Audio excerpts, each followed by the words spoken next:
कभी भी कोई बिजनेस फेल नहीं होता। दरअसल फेल इंसान होते हैं, और इंसान भी फेल होने का कारण यह है कि वो अपनी लाइफ में वो 20% काम नहीं करता जो उसको 80% रिजल्ट देने वाले हैं। दरअसल मैक्सिमम लोग वो 80% चीजों में फंसे होते हैं जो उसको सिर्फ 20% रिजल्ट देते हैं। तो आज की वीडियो में मैं अगले 3 मिनट में वो बातें आपको बताने वाला हूं जो सिर्फ 20% है लेकिन उनका रिजल्ट 80% होता है।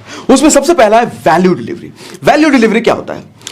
अक्सर आप रेस्टोरेंट में जाते हो खाना खाने के लिए, तो देखते होगे जैसे ही आपका खाना खत्म होता है पीछे आपके वेटर खड़ा होता है अगला ऑर्डर लेने के लिए, और अगर आप अगला ऑर्डर देने के लिए तैयार नहीं देते हो तो आप एम्बैरस होकर होटल से निकल जाओगे। आप ज्यादा देर तक वहां पर बैठ नहीं सकते। ओके, तो इसी प्रॉब्लम का सोल्यूशन लेकर के कॉफी शॉप वाला एक कॉफी शॉप ओपन करता है, और वो एज अ वैल्यू आपको क्या कहता है कि हम कॉफी के साथ आपको एक्स्ट्रा स्पेस भी देते हैं, यानी कि कॉफी लेने के बाद आप जितनी देर बैठना चाहो वहां पर बैठो, कोई दिक्कत नहीं है। जिसका रिजल्ट ये हुआ कि आज के टाइम में सबसे ज्यादा बिजनेस मीटिंग उसी कॉफी शॉप में होती है, सबसे ज्यादा गर्लफ्रेंड बॉयफ्रेंड उसी कॉफी शॉप में मिलते हैं, जिसका नाम है कैफे कॉफी डे। यानी कि आप अगर अपने कस्टमर को कुछ एक्स्ट्रा वैल्यू देते हो तो कस्टमर खुद ब खुद आपकी तरफ खींचा चला आता है। नंबर 2 है मार्केटिंग। मार्केटिंग क्या होता है? मार्केटिंग का मतलब होता है अपने कस्टमर का अटेंशन ग्रैब करना और उस ग्रैब किए हुए अटेंशन को लंबे समय तक रिटेन करना। फॉर एग्जांपल एमबीए चाय वाला को आप जानते हो। एमबीए चाय वाला वैसे बेचते तो चाय हैं, लेकिन अगर आप उनकी बातें सुनो, यूथ को इंस्पायर करने वाली बातें होती है, जिसकी वजह से यूथ उनकी तरफ अट्रैक्ट होता है और उसका असर उनके बिजनेस पर पड़ता है।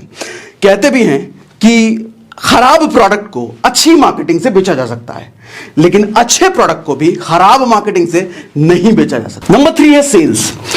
सेल्स के बिना कोई भी बिजनेस सर्वाइव नहीं कर सकता।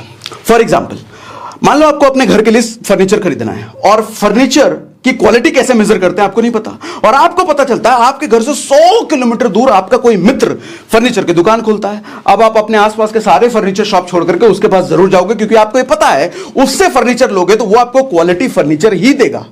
यानी कि आपके ट्रस्ट की वजह से उसका सेल बढ़ गया। किसी भी बिजनेस में अगर आप अपने कस्टमर का ट्रस्ट जीत पाओ ना, तो सेल ऑटोमेटिक हो जाता है। Number 4, finance management. Finance management का मतलब होता है कि आपका प्रॉफिट आपके खर्चे से ज्यादा होना चाहिए।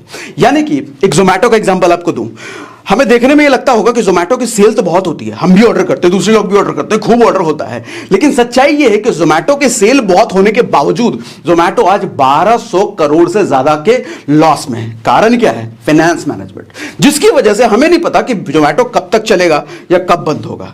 Finance management is most important for any businesses, along with sale, along with marketing, along with value delivery.